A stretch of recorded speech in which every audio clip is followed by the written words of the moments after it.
Well, Prime Minister Modi, welcome back to the sacred turf of the Melbourne Cricket Ground, the birthplace of Test cricket, the home of Australian rules football, and the scene of so many famous contests between Australia and India. Just 2 years ago, Australian and Indian fans broke an attendance record that was 90 years old. Over 5 days, 370,000 people came through these gates to watch the fourth test of the Border Gavaskar series. That is the passion and the respect between our rivalry. And it is a great honour to be joined here by two legends of Australian cricket who are both admired and revered in India too. Lisa Salekar and Steve Waugh. As a player and captain, Steve Waugh was famous for breaking free of the hotel bubble and getting out and experiencing the real India. That won him so much respect and affection among the Indian people. Back then, Steve was an exception, not anymore. These days, that connection between players and coaches from both our countries is much more the norm, and we are so much better for it. Lisa's remarkable life journey from Pune to captaining Australia is another example of that bond. That is the power of sport. It breaks down our differences and it brings us together. And we're here today to build on that. Today I announce that Australia will bring the Big Bash League to India for the first time. The season opener for this summer's Big Bash between the Melbourne Renegades and the Perth Scorchers will be played in Chennai on Saturday the 12th of December. And it will kick off a week-long G'day Namaste festival of Australian sport, culture and business engagement. There will be a senior business delegation led by the Business Council of Australia, building on the economic roadmap that we launched just last year. And today we recognise that in both our countries, sport is a serious business as well. That's why Prime Minister Modi and I are here to launch a roadmap for sport collaboration between Australia and India to strengthen our long-standing partnership.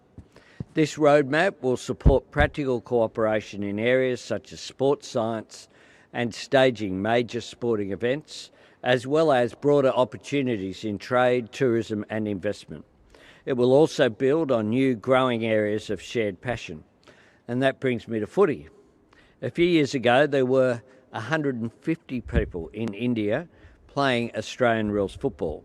Today, there are 10,000 players across 11 states. And I know that the AFL are big believers in that growth and they're investing in it. This exchange of sporting cultures goes both ways, as we saw when India brought Kabaddi here to Melbourne in 2024. And with India hosting the 2030 Commonwealth Games, Australia hosting the 2032 Olympics, and India bidding for the 2036 Olympics, which I'm certain Australia will support, there is a decade of opportunity ahead of us for more friendly rivalry, serious contests, and increased cooperation right across the board. मेरे मित्र prime minister Albanese, premier Jacinta Allan, खेल प्रेमी साथियों, आप सबको मेरा नमस्कार। MCG में आकर किसी भी भारतीय के मन में दो भावनाएं एक साथ आती हैं। एक भारत ऑस्ट्रेलिया मैच का रोमांच और दूसरा यह एहसास कि दोनों देशों में क्रिकेट केवल एक खेल नहीं, लेकिन एक साझा जुनून है। लेकिन आज यहाँ कोई लास्ट ओवर फिनिश का प्रेशर नहीं है। आज यहाँ केवल खेल की खुशी है, हमारी मित्रता की गर्मजोशी है और फ्यूचर चैंपियंस की एनर्जी है। अभी हमने बच्चों को कबड्डी, ऑस्ट्रेलियन फुटबॉल और क्रिकेट की दुनिया से जुड़े हुए इन बच्चों से गप्पे गोष्ठी करने का अवसर मिल गया। उनके जोश को देख करके लगा आज यहाँ बच्चों का एग्जीबिशन मैच नहीं है, फ्यूचर चैंपियंस का ऑडिशन चल रहा है।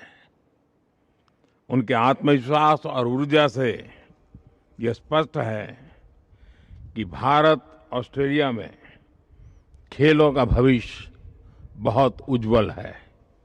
जब भी मुझे मेरे मित्र प्रधानमंत्री एल्बेनीज़ी से मिलने का अवसर मिला है, क्रिकेट हमारा नेचुरल कनेक्टिंग पॉइंट रहा है।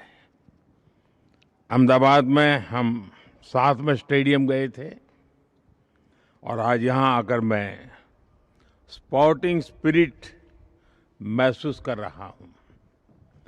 जब हमारे बीच स्टीव वॉ और लीजा स्थालेकर जैसे दिग्गज खिलाड़ी भी मौजूद हैं, स्टीव वॉ की मेंटल टफनेस और लीजा स्थालेकर की ऑलराउंड एक्सेलेंस हमें याद दिलाते हैं कि चैंपियन बनने के लिए टैलेंट, टेम्परामेंट और टेनेसिटी तीनों की आवश्यकता होती है।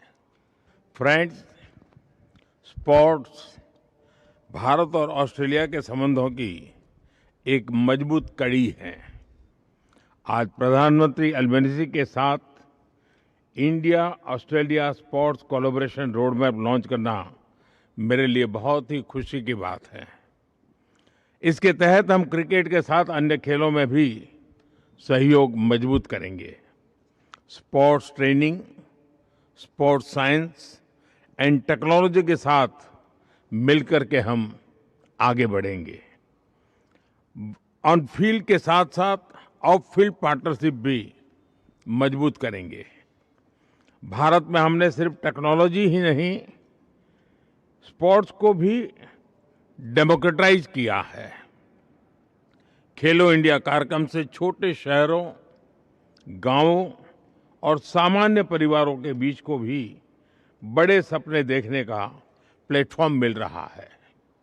आज भारत में स्पोर्टिंग टैलेंट कुछ बड़े शहरों तक सीमित नहीं है।